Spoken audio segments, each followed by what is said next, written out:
This is the Mission Matters. We believe there is nothing happening in the world today more important than the mission of Jesus Christ. This epic work of redemption is the centerpiece of His plan for this age, which means it should be the focal point of His people. This is a place to talk about the importance of the mission. This is also a place to talk about the matters of the mission. The Mission Matters is a partnership of Misso Nexus and 1615 Missions Coaching, who have a shared passion to mobilize God's people to be a part of His mission. Our subject today is fundraising in a COVID-19 era. This program is hosted by Matthew Ellison from 1615 and Ted Essler, president of Misso Nexus. Now, Matthew introduces our panel of guests on the Mission Matters. Welcome, everybody, to the inaugural episode of the Missions Matters podcast. I am Matthew Ellison, president of 1615, and I am joined today by my co-host and good friend, Ted Essler, who's the president of Misso Nexus. Our ministries have partnered for some time, but as of late, we've been talking about collaborating on a podcast. And so, Ted, I'm really excited to see this thing get launched today. The name of the podcast, if you didn't notice, is a double entendre. It has two meanings. So one, the mission matters. It's an important mission. In fact, we believe that there is nothing happening in the world today that is more important than the mission of Jesus Christ. So this is a place where we're going to talk about the unbelievable importance of our global mission, but we're also going to talk about the matters of our mission, the ideas, the issues, and the topics that are relative to this mission. So, Ted, I'm really thankful for the partnership we share in the gospel. Would you set the table today and give us an idea of the topic we're going to be discussing, introduce our guests, and then get the conversation started? Sure. Well, there's only one topic to talk about right now, and I think we all know that. It's this big global pandemic, COVID-19. And of particular importance in the ministry world is what is going to happen with the whole fundraising situation as we move forward through this pandemic. And today we got some subject matter experts that we've invited to talk about this. Jeannie Lee McMains is Vice President of Gift Planning Services for National Christian Foundation. Virgil Dugan is President of National Christian Foundation in New Mexico. And then John Moore is a principal at John Moore Associates and a certified Kingdom advisor. So these are all folks with their feet in the financial world, obviously. And I think it is interesting. Let me just start with this question. We've got a couple of folks on the call that have been affiliated with National Christian Foundation. And of course, they have a lot of donor advised funds. And I think a good way to start this off would be just to hear, let's start with you, Jeannie, about just give us quick description of what a donor advised fund is, maybe for the uninitiated that could be listening out there. Be happy to. Thanks, Ted, and thank you all for giving us the opportunity to connect with you today. So a donor advised fund is a fantastic giving tool that allows God's stewards to be able to give of their resources, grow those resources, and grant them out to the churches and ministries and missions agencies that God puts on their heart in accordance with His prudent timing. And so a donor advised fund is basically an account inside a public charity like the National Christian Foundation as an example. And when a giver gives to that account, they have the understanding that they're going to retain an advisory privilege to be able to recommend where those charitable dollars go. At NCF, we see ourselves as a mobilizer of resources, and we're all about helping our givers give wisely and deploy those resources as quickly as the Lord puts on their heart. So the question I think that's going to be on a lot of ministry leader minds right now is, are donor advised accounts, are they going to be sat on? Are people going to just watch the stock market? Because correct me if I'm wrong, but most of those funds are in fact invested in some way in the stock market, or are they going to give generously? What do you think is going to happen? Well, I'd like to speak to that. We treat the donor advised fund in our thinking like a pocket. And what we've been encouraging the folks that we deal with day to day is it might be time to empty the pockets. And I think that's one of the reasons that some of the tax benefits that are in this the current CARES Act drive people to cash giving. And in our case, we've been praying, meaning my wife and I have been praying for gifts that would really be game changers for the ministries that we support. And I think from a ministry point of view, if they could be thinking about what would be a game changer, it might just be pay the light bill. But the point is, if a donor asks them that question, that they're prepared with a project or something that, if God's stirring their heart to empty the pocket right now, let it have an impact. Make it meaningful. In the 2009 crisis, John Piper wrote an article, and he said in times of financial crisis that sometimes God's people will be more generous, not less, because they're more in touch with the fragility of life and just the passing nature of material things. And so I've been praying for that. And, we don't know what's going to happen across the board, but I will say I've been our ministry, a beneficiary of some of those people emptying those pockets at this point. And, Virgil, I know you interact with a lot of donors. I wonder if you could give us an idea of what major donors are thinking today. Do you have any idea or any sense what they're thinking and feeling? Yes, that's a very interesting thing, because when something like the coronavirus shows up, we think of it as being a viral-borne illness, but there are collateral damages of the infectious nature of this thing. They are social, they're economic, they're environmental collateral damages or collateral effects or impacts.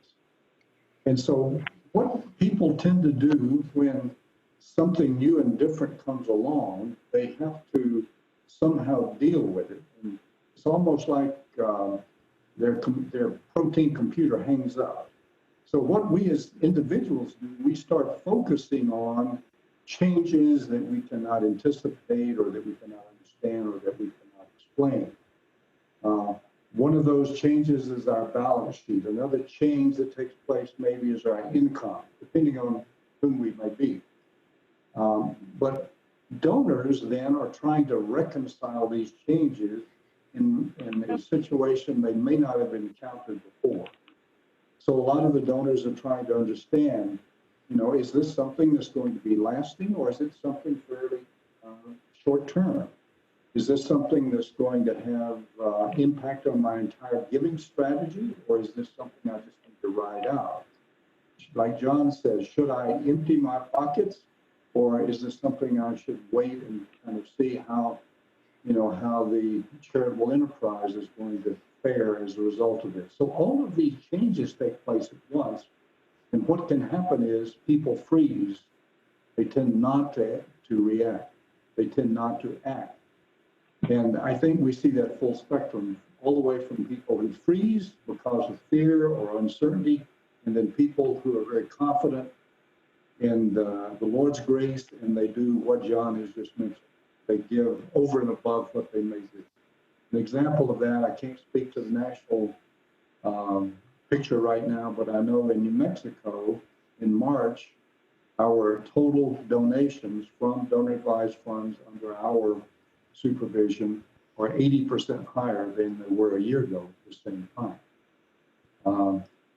I have calls. I had a lady call me up this week who has a $30,000 diamond ring that she doesn't want. She wants to know, how can I give that away? How can I turn that into cash so that I can take care of ministries? Had another young couple in their early 30s call me up day before yesterday. And they were wanting to know, should they, could they, might they take money out of their 401k and deploy it to a ministry that was on their heart. So I think within the Christian community, we see the best come out in times like this. That's something that's just a great comfort and a great encouragement as we see it. Well, Virgil, I want to make sure to give you the phone number for Misso Nexus. Just kidding.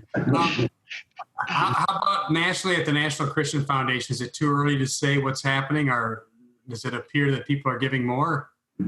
It does. And I would say this is where our biblical worldview and our passion for living on pursuit under the banner of the gospel of Jesus Christ really plays out. And gentlemen, we're seeing that at the national office now.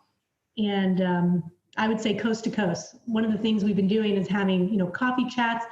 At NCF, we're reaching out to our donor base, just like John said, talking about, we have been using Genesis, the story of Joseph and 7 years of storehousing and then 7 years of famine. And for such a time as this, we have seen unprecedented philanthropic giving into the storehouses of donor advised funds. And we're finding, Ted and Matthew, that people are energized and being mobilized. Now, I always want to be cautious. I say typically the giving pathway kind of looks like a journey. But in a time like this, where our calendars, our balance sheets, our business plans, our accolades are all kind of tossed up in the air, it's almost like a mountain peak has suddenly erupted in the middle of the pathway, and it's a watershed. And as believers in Christ, we're finding communities rallying around, faith over fear and pressing into, what do you have for us, Lord? So I see giving up, our grant making is at the same level or higher, going out the doors, and we have people calling saying, how can I help? And I think people are in a rapid response to try to get this resourcing out to the churches and missions that are caring for the people who are having big questions about their current state, about eternity, and really need the gospel of Jesus right now. That's beautiful. When God's people give in times of abundance, I don't know how impressed the world is. I'm not saying that giving is not vital or important, but when God's people give generously in an economic crisis, I think the world scratches their head and they start to say, where'd you get your hope from? And I really pray that God's people respond in the way, in an ongoing way, as you described, Jeannie. John, I want to ask you a question, because we had an offline conversation about this, because you interact with your clients about generosity and all these things. And you mentioned that there's a lot of voices out there today that people are listening to, and it's really critical that donors are listening to the right voices.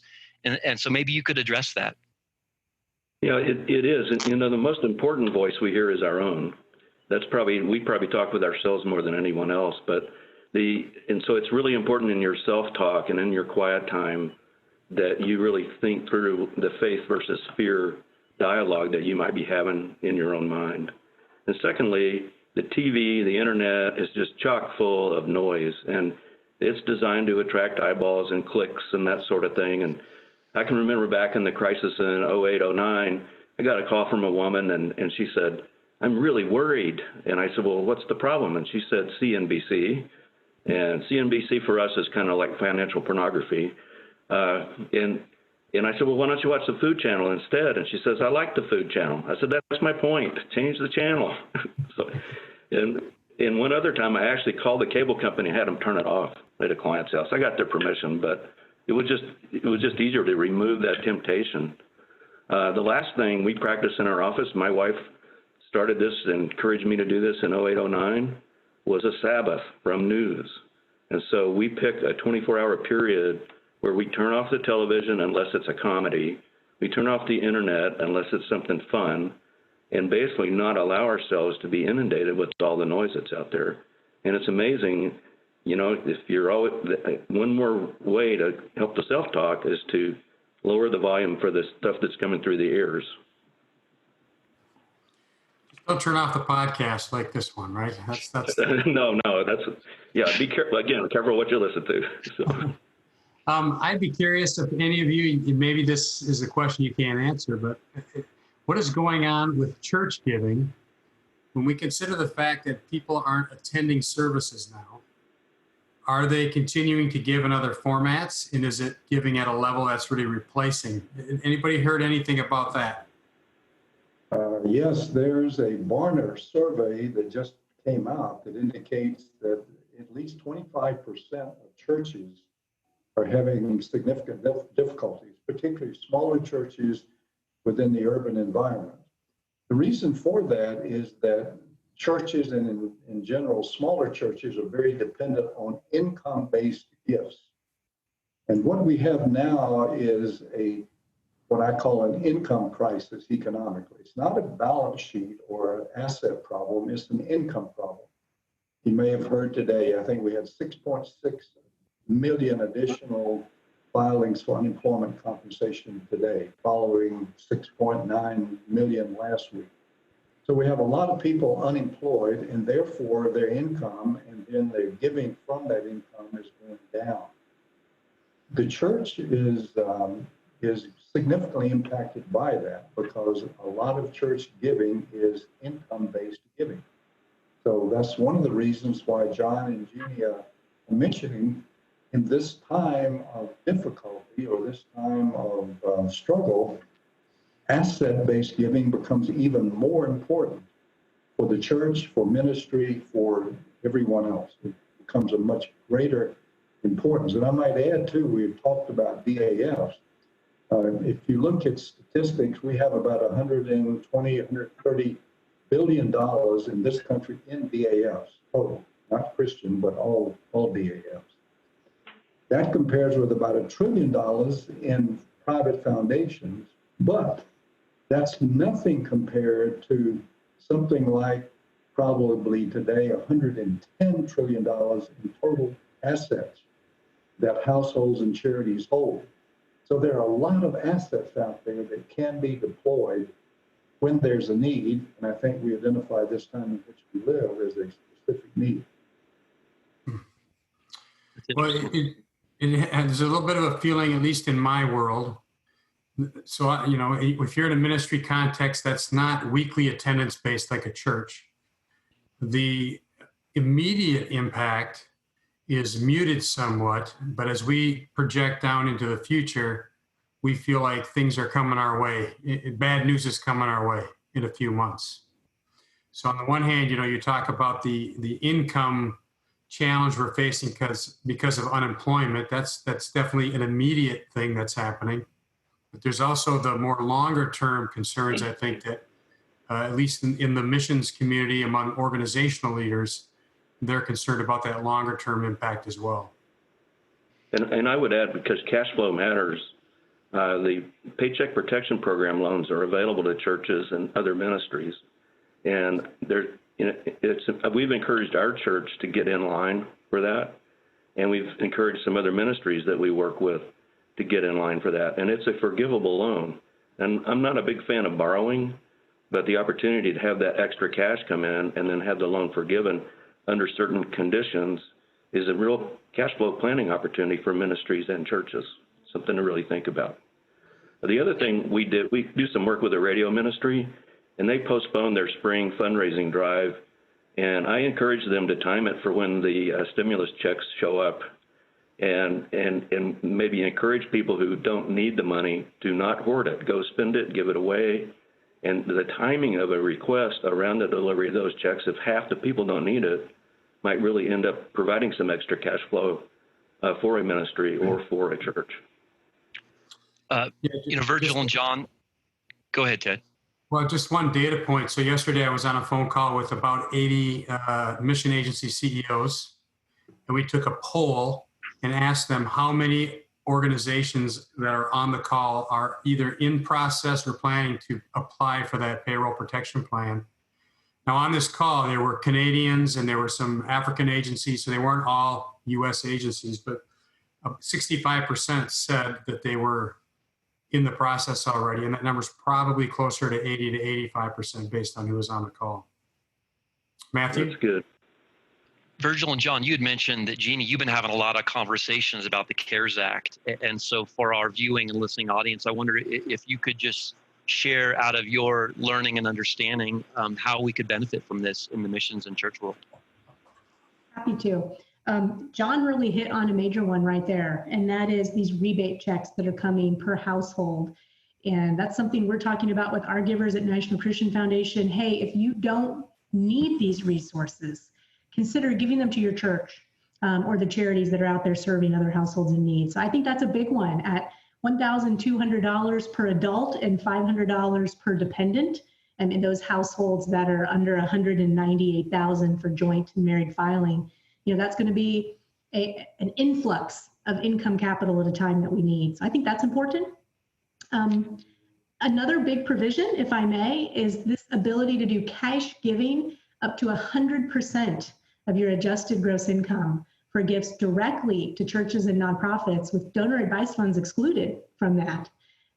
So for your major donors or your givers that are in your congregations that have a lot of adjusted gross income that they're reporting, this is an opportunity for them to mobilize cash giving into the churches and missions agencies and be able to take an offsetting tax deduction. Now, your audience, when I throw a word like tax deduction, some of them are going to be like, yeah, and some of them are going to be like, oh no. But when I say tax deduction, that means if they give that dollar, the whole dollar goes to the church. But if they get a deduction, if they kept it, they would have had to pay in some states, 37% federal and up to 13%, in California on top of that. So they don't even really get to keep the dollar. This is a major opportunity for givers to give a whole dollar to their church at an out-of-pocket cost, sometimes of 40 cents. And so your major donors, they get this.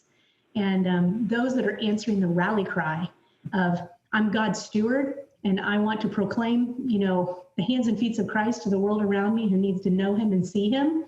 This is a major opportunity to be able to deduct up to 100% of your adjusted gross income if you're an itemizer. I've got one more. Please. A couple more. But if you are, a lot of our churches are filled with people who do not itemize. And this was big news a couple years ago, if you remember, guys, about how the standard deduction was going up. And so your average American household might not claim a charitable deduction. And would that have a blanketing effect on philanthropy along sort of a major donor mass America base? Well, the CARES Act includes, for those people who don't itemize, that middle America type giver, they can gift up to $300 in cash and be able to deduct that as a credit on top of, it's called an above the line deduction. So when you're a church, I think this rebate John's talking about, hugely important. For your mass congregation, that $300 cash gift that they can write off on their taxes is a big deal. And then the other one is for your major givers, your high income earners, the ability to give cash up to 100% of their income at an out-of-pocket of costs of anywhere from 40 to 60 cents. Big, big opportunities. Matthew, I'd be curious, at 1615, are you planning to have less financial resource? We are. We just had a board meeting a couple weeks ago, and just being prudent and reasonably looking at the situation. We've seen a couple of donors drop off, not a bunch at this point, but just said, look, we're in a crisis. We hope to be able to give again in the future. And then, of course, because 1615 works with churches, we do church mobilization, we do coaching and consulting. And so at least 50% of our income comes from the churches we work with. As you can imagine, they're pushing pause right now. They just don't have the mind space to really think about this. Now we're exploring virtual engagement possibilities, but one of the things that concerns me, and I'm not worried because Jesus Christ himself upholds the hope of the Great Commission's fulfillment. But in the short term, I think when there's so many problems happening right outside our front door, it's incredibly easy to forget about the nations and the unreached. And I'm not saying we should minimize those issues that are all around us. We should be salt and light. But the organizations I talk to and the churches I talk to are concerned that there's going to be a downturn in giving. And again, giving that's already pretty meager if you look at overall Christian giving that goes to missions. Yeah, and I also think it's important to remind everybody that, here in a country like the United States, we do have needs, and we're quarantining. In many places where you find the least reached, where missionaries should be focusing, the situation can be much more dire than it is here. So there's that angle as well. We also have some organizations that are purposefully deploying missionaries to COVID-affected areas to minister to the people that are there.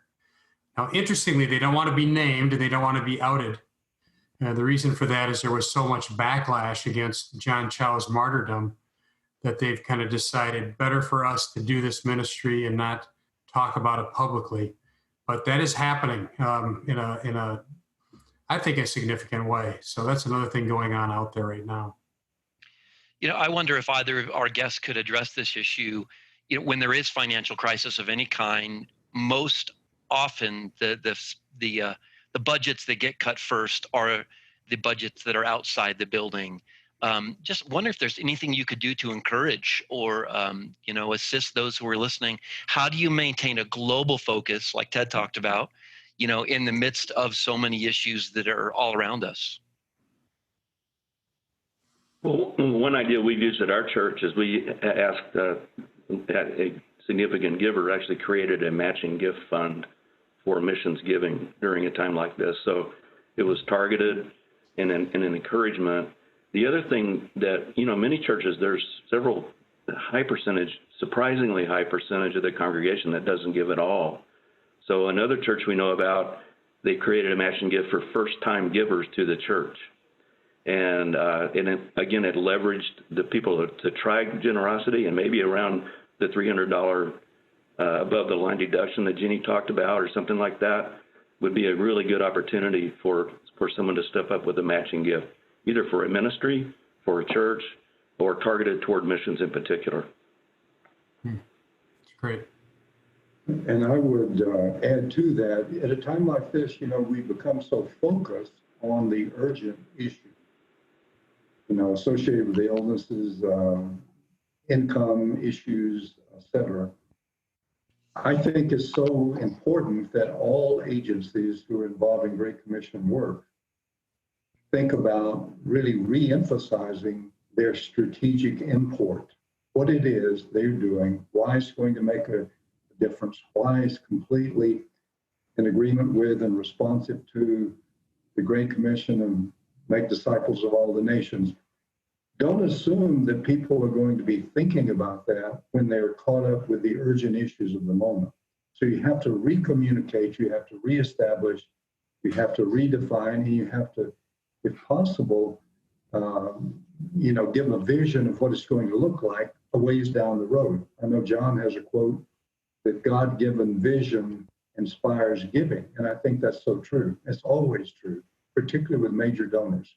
So that vision has to be alive, it has to be dusted off, it has to be compelling so that people will be attracted to it and be able to see beyond the urgencies of the moment.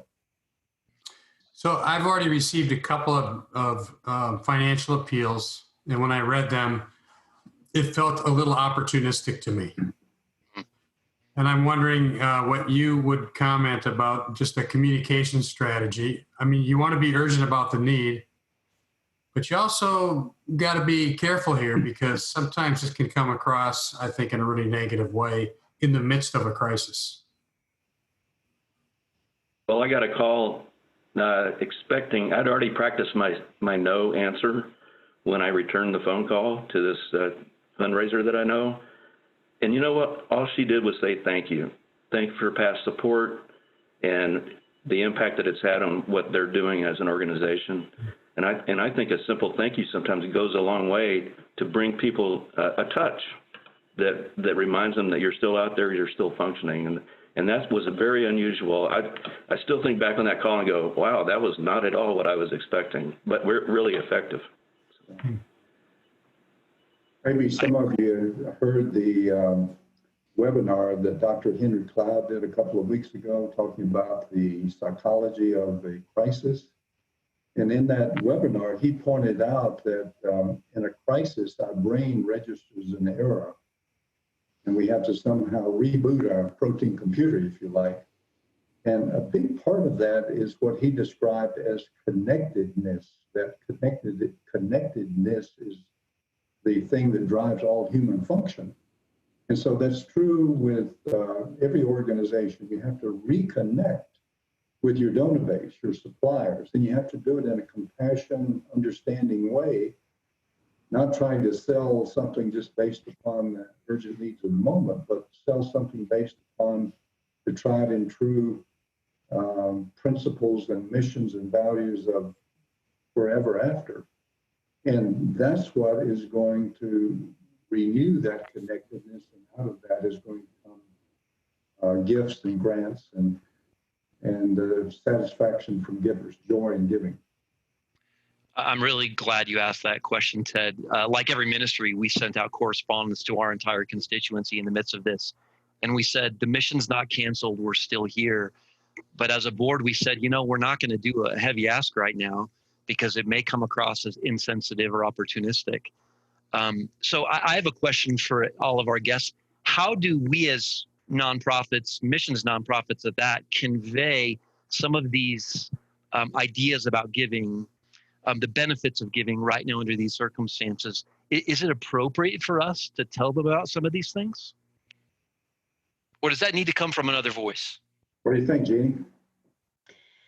I think if you do it within the context of what you want for them and not from them, to come alongside and helping them wherever God is writing their generosity story, it's really important to set that connectedness. Notice that John said it was with a call, and it is about connecting with our givers. So I think it's a great idea to connect with them, but open-handedly.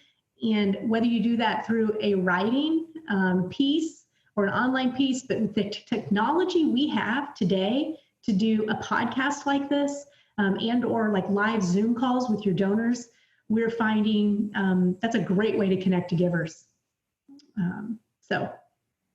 Thank you.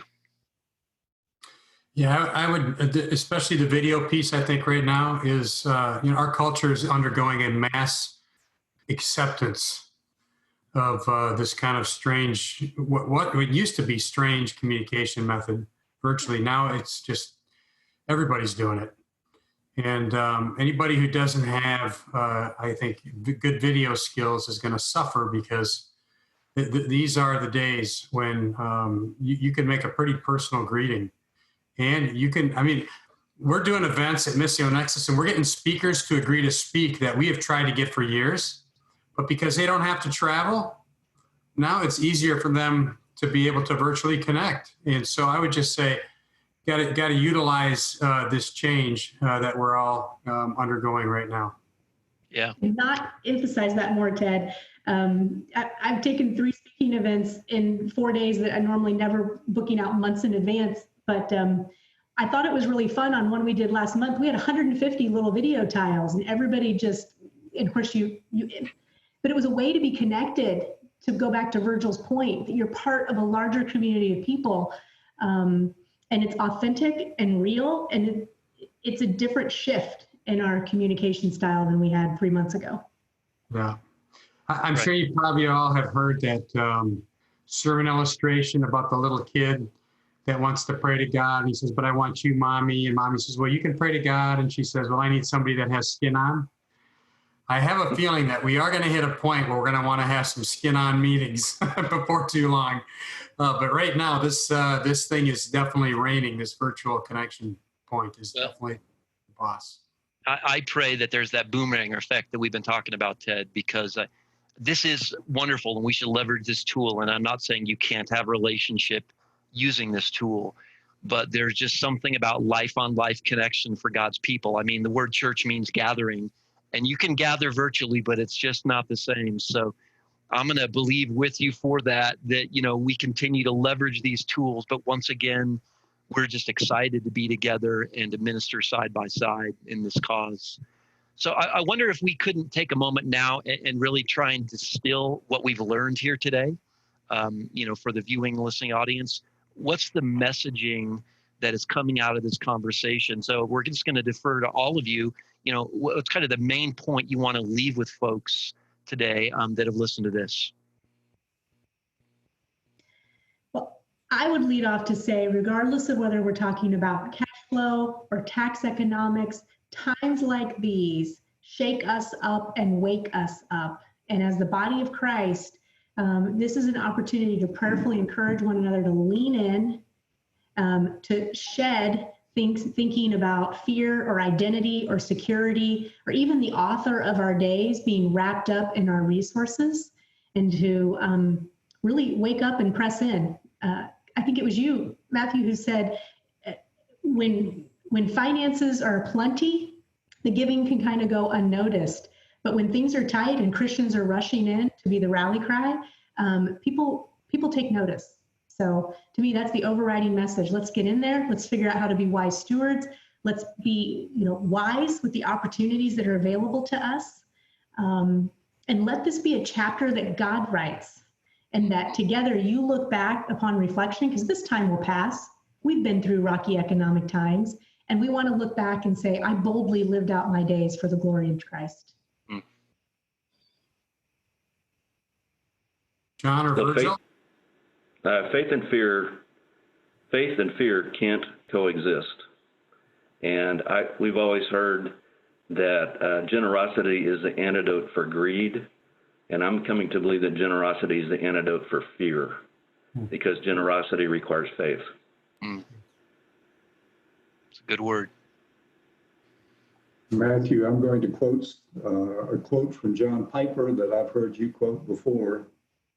John Piper said, God is calling us above all else to be the kind of people whose theme and passion is the supremacy of God in all of life, including difficult times. No one will be able to rise to the magnificence of the missionary cause who does not feel the magnificence of Christ. There will be no big world vision without a big God. I think that's worth all of us dwelling on and ruminating on during this time. And again, we as a nation are not poor. We have to be careful that we don't let the media or let ourselves or our fears convince us that we are poor. We're not. We still have tremendous resources at our disposal for investment in Christian enterprises. So we need to think about, again, how we can do that wisely, how we can do that freely, how we can do that joyfully. And what better time than a time of difficulty to do something special? Back to John's point all over again. Yeah. I'm going to answer my own question, and Ted, I'm going to let you wrap it up with your response, and then the little segment that we always end with, or will end with in the future. But 1 Peter 3:15 comes to mind for me, and it's really connected to everything we've been talking about. But Peter says, in your heart set apart Christ as Lord, and always be ready to give an answer for the hope that lies within you, but do this with gentleness and respect. And he's writing to a persecuted church, and the implication there is they're suffering so well in such a way that people are wondering, where'd you get your hope from? It's implied there that people are asking, and I'm just praying that God's people would respond right now with such generosity that the world would say, where'd you get your hope from? You know, we love money. We wouldn't be happy with that money, but you're just giving it all away right now. And so that's my prayer for my brothers and sisters in the missions world, that you'd be recipients of those incredibly, radically generous people who are rising up right now. Ted, I want to know your response, and then you're going to close us with something that we're going to do on an ongoing basis. Yeah. Well, I would say for me, that kind of that opening where we talked about how giving is up from these donor advised funds, that is super encouraging. I'll admit, I've been one who's been a little bit suspicious, even though I've actually had my own donor advised fund that I've operated. I've been suspicious that people would ride out these stock market downturns, and to hear that people, in fact, are being generous despite the fact that some of their portfolios may have lost, 18, 25% or more. I realize some of that's coming back, but still, that's very encouraging for me to hear. And I hope that particularly ministry leaders that are sitting out there listening to this are encouraged that we're seeing that kind of a response. So that for me is a big take home. Well, each time we do this podcast, we're going to try to finish with something I call it something I like, but something we like, I guess. It could be that as well. And this month is kind of a funny one, and I'm going to ask your forgiveness straight up. But, I read a lot, and I've even got an ebook out about how to read voraciously and how to have a good reading diet. And I read a book last month that for me is maybe one of the best books I've read in a couple of years. And I don't dole that out lightly because I read a ton, and I read a lot of garbage, frankly, because there's just not a lot of great writing out there. And this book is just fantastic. Now, the title is a little off-putting, and I'm sorry for that. The title is Writing Without BS, but the title of the BS is actually written out, okay? It's by an author named Josh Bernoff. And the book is about how to write, particularly in a business setting. It's not about novel writing. It's really about how to write good business correspondence, which many of us do in our work lives. And it is chock full of some of the best ideas on how to make your writing really pop, how to get your points across in a way that is highly illuminating. And I have taken one of the things he does in the book. He says, go back and look at stuff you've written and compare it against what we've talked about in the book. And I've gone back and done that, and I've realized how terrible some of my writing has been in years past. And I have been applying these principles. I got the book first. I read it. Then I bought the audio version. I've probably been through it 3 times. And I've only had a short amount of time. It is a fantastic book to read. So Writing Without BS, you might have to make a little cover for it and hide it if you got kids around the house. In the book, he actually says, there's not a better word for it than that. And that's why I used it in the title. He wasn't trying to just be kind of provocative. So Writing Without BS by Josh Burnoff, that's something I really like. Go out and get it. I think you'll be impressed with it as well. So that's it, Matthew. Yeah. I want to thank our guests for being here today. And I hope that months from now we talk again. And what we're celebrating is a lot of pockets that have been emptied. Thank you so much for being with us.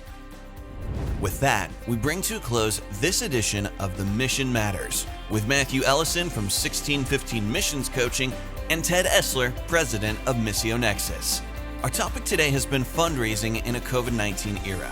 We've heard from a stellar group of guests, and we'll be back next time with more engaging and provocative conversations about the Great Commission. Before we close, let me give you the websites for our sponsors of The Mission Matters. Please note 1615.org and missionexus.org. That's 1615.org and missionexus.org. The Mission Matters is presented through a partnership of 1615 Missions Coaching and Misso Nexus.